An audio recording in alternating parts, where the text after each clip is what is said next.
Shalom. Kahalo Yahweh, Bahashem Yahweh Shai, Bahashem Rakaha Kradash. Shalom and salutations and double honors to the elder apostles of GMS, where I continue to learn this 100% truth from Yahweh Bahashem Yahweh Shai Barakatham, the water for your sacrifices. Shalom to the elder bishops also, and the elders and the prophets, the teachers and evangelists of Great Millstone, where I continue to learn this 100% truth from Yahweh Bashan Yahweh Shabbat Rakatham, the water for your sacrifices. Shalom also to the speckled bird, the confused face, the Akim and Akwab, the Akim on the highways and byways, and last but not least, the elect. And I had a couple of videos I'm going to play, and I got some scriptures I'm going to bring out. So much is going on, man. So much is going on around the world, including in Babylon. So, you can only cover but so much, But I agree that your efforts should step up because there's so much. So let's listen to the first one. Tonight, the State Department is now warning all Americans to get out of Iran immediately. President Trump's threat to Iran tonight and to countries doing business with Iran. Our chief foreign correspondent, Ian Pannell, from the region tonight. Tonight, the State Department is now warning all Americans to get out of Iran immediately. As horrific new video captures the escalating bloodshed.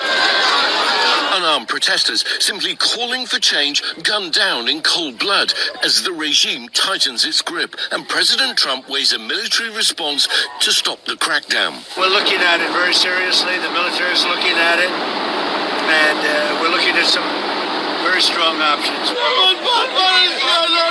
While Iranians wait for help, agony and grief in Tehran as desperate families search through mounting body bags to try to find their loved ones.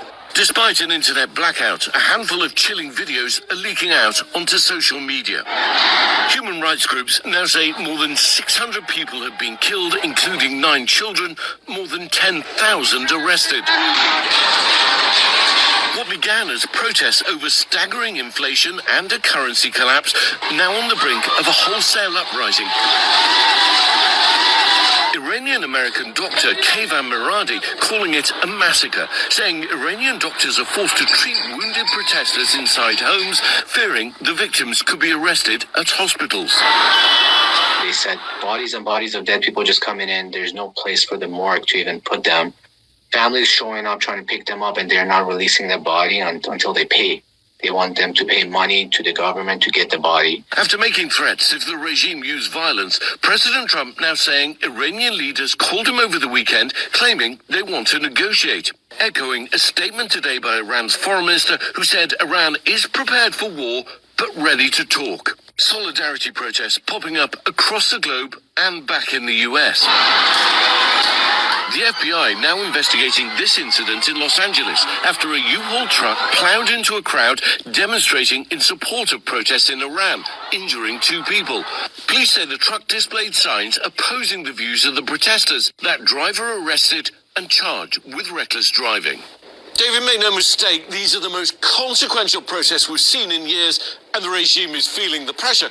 Now President Trump says he'll impose tariffs on any country doing business with Iran, but there are still questions about what else he can and will do to try to stop the bloodshed. All right, let's get another video.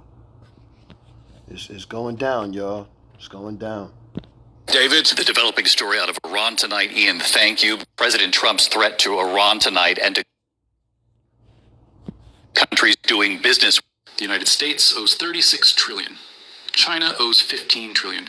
Japan owes 10 trillion. Germany owes 3 trillion. The UK owes 3 trillion. France owes 3.5 trillion. Every major nation on earth is in debt. Total global debt is $317 trillion. $317 trillion. So that's 330% of global GDP. Every dollar of production on earth doesn't equal the total debt. We need 3 years of global output with zero consumption to pay it off. But here's the question nobody asks. If everyone is in debt, who is the creditor?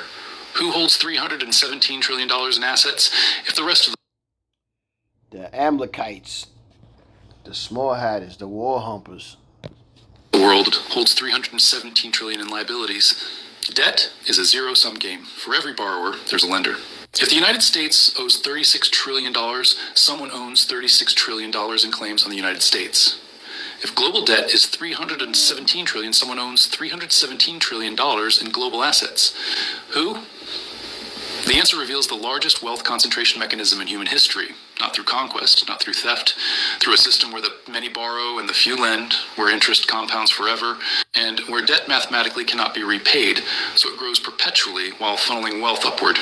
Here's who actually holds the $317 trillion in global debt, how the system creates debt without creating money to repay it, why this is intentional design, not accidental crisis, which specific institutions and individuals profit from perpetual debt, and why the system must eventually collapse, but only after maximum extraction. Understanding this isn't about economics. It's about seeing that the global debt system is the mechanism by which wealth concentrates in fewer hands, while making that concentration appear natural and inevitable. Before we identify who holds the debt, you need to understand what debt actually is in the modern system. Most people think debt works like personal borrowing.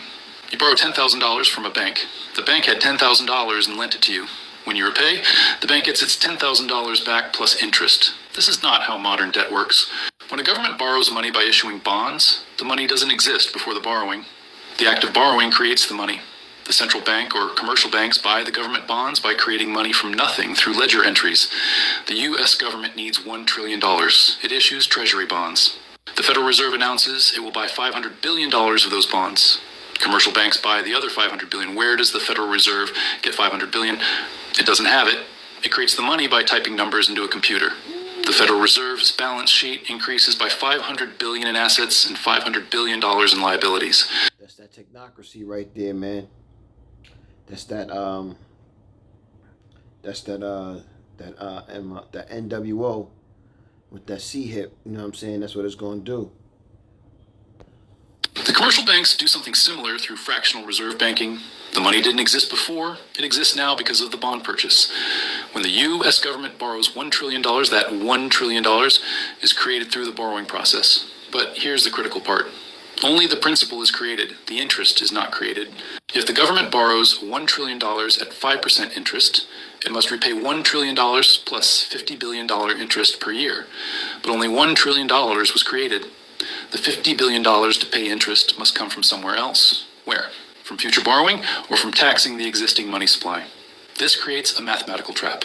Total debt always exceeds total money supply because interest is owed on debt but was never created. The system requires perpetual growth in debt just to service existing debt. This is not a bug. This is the design. Now let me show you who holds the debt. The answer is 4 categories of creditors: central banks, institutional investors, foreign governments, and wealthy individuals. First category, central banks. The Federal Reserve holds $5 trillion in U.S. government debt. The Bank of Japan holds $5 trillion in Japanese government debt. The European Central Bank holds $5 trillion in European government debt. The People's Bank of China holds $3 trillion in Chinese government debt.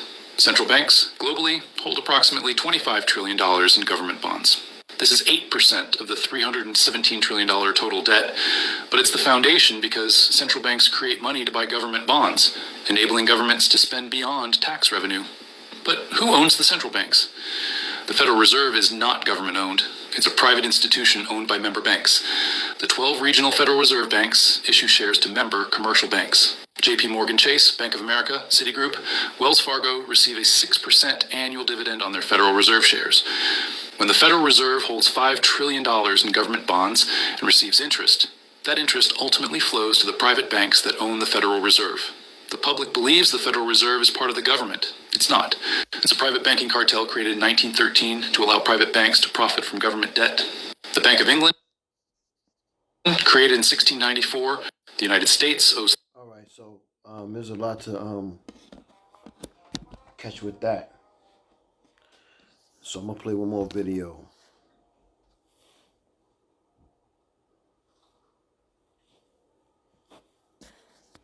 $36 trillion.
So with that, let's get some scriptures.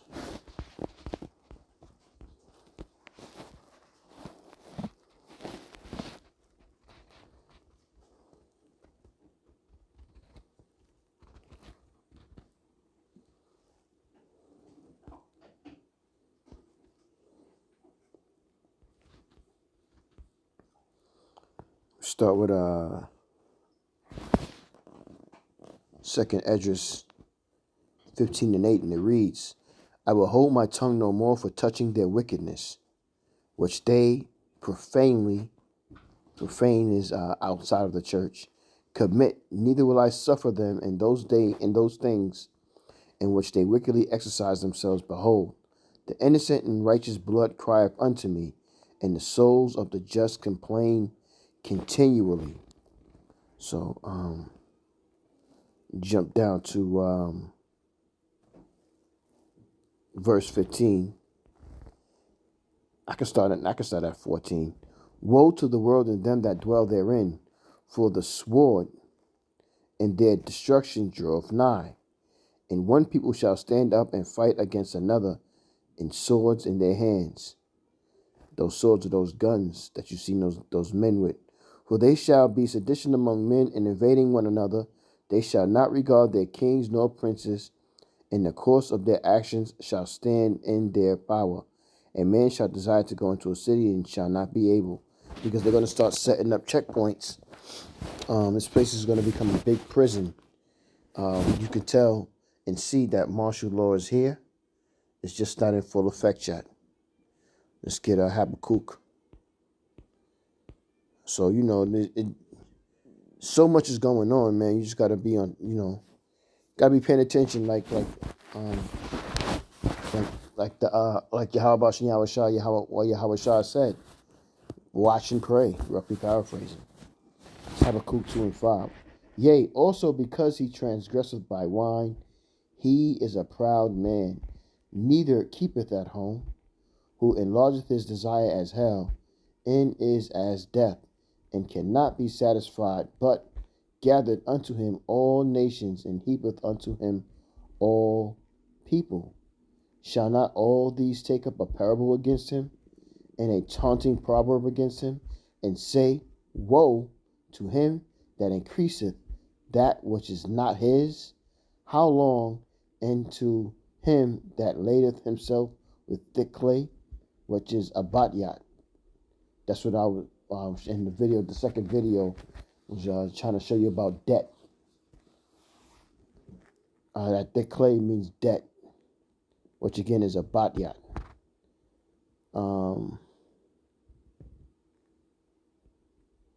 Let's get another scripture.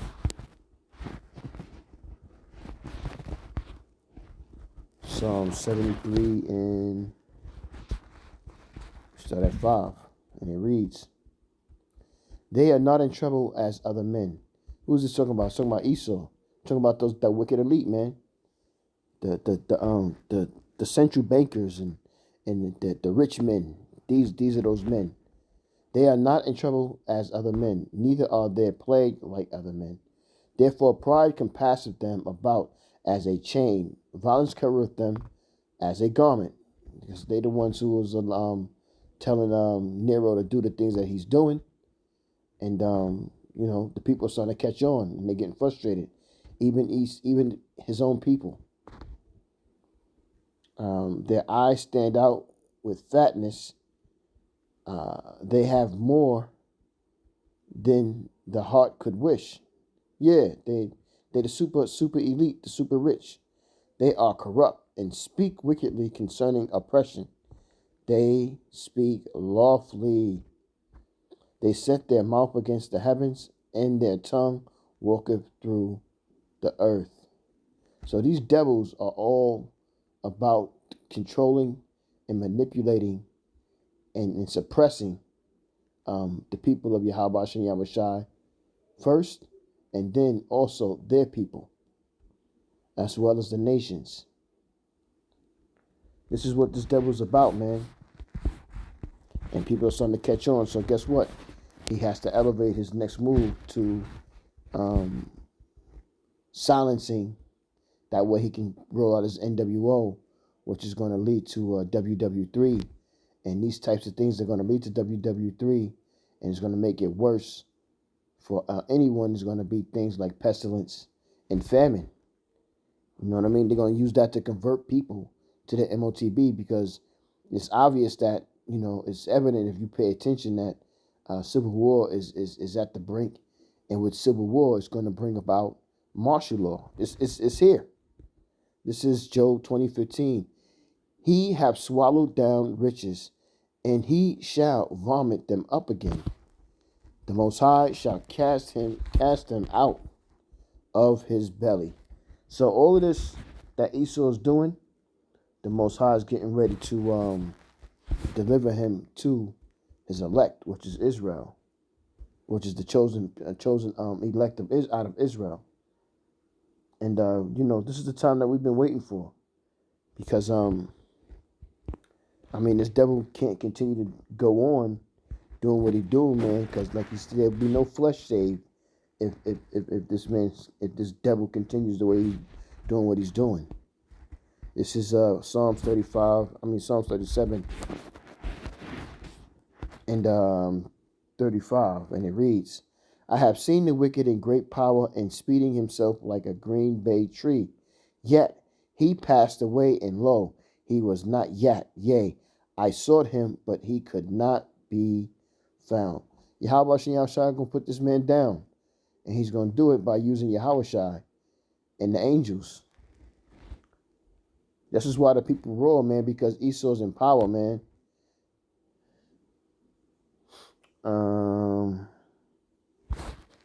I got another scripture.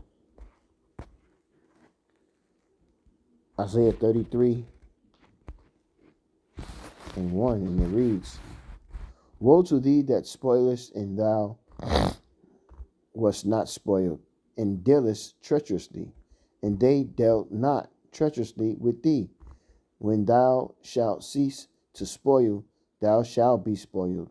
And when thou shalt make an end to deal treacherously, they shall deal treacherously with thee.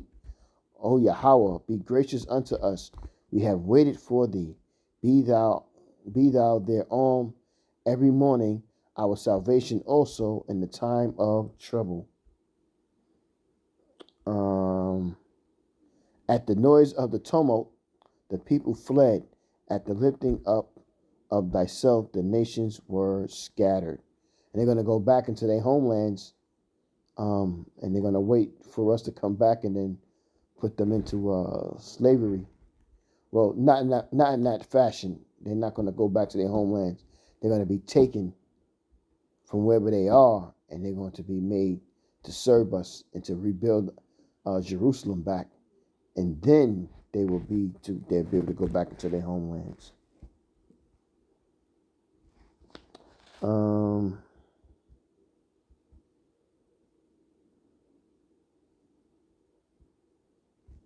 me see.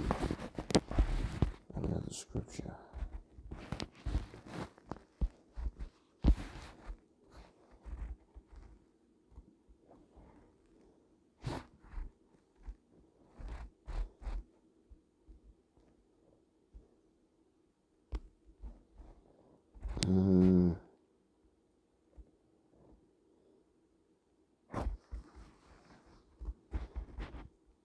Habakkuk 1:11. And it reads, then shall his mind change, and he shall pass over and offend, imputing this his power unto his power. Art thou not from everlasting, O Yahweh, my power, mine holy one? We shall not die, Yahweh. Thou hast ordained them for judgment in almighty power. Thou hast established them for correction. That's right. Thou art of purer eyes than to behold evil, and canst not look on iniquity. Wherefore lookest thou unto them that deal treacherously, and holdest thy tongue when the wicked devoureth the man that is more righteous than he, and makest men as the fishes of the sea and the creepy things that have no ruler over them. One more scripture.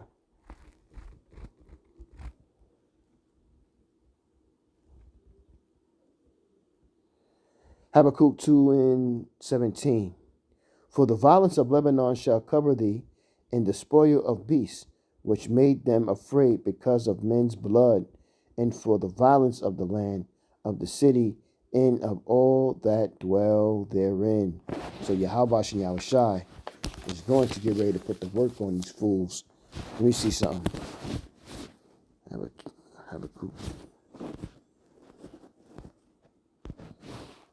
2:17. Let me see something. Let's get in the NLT. Habakkuk 2:17. You cut down the forest of Lebanon, now you will be cut down. You destroyed the wild animals, so now their terror will be yours. You committed murder throughout the countryside and filled the towns with violence. And now it's your time. So, Abarak is you edified with that quick lesson. I'm going to say, Koholo Yahweh, Bahashem Yahweh Shai, Bahashem Rakahak Radash Shalom. Salutations and double honors again to the elder apostles of GMS on down, and Shalom to the elect. Shalom.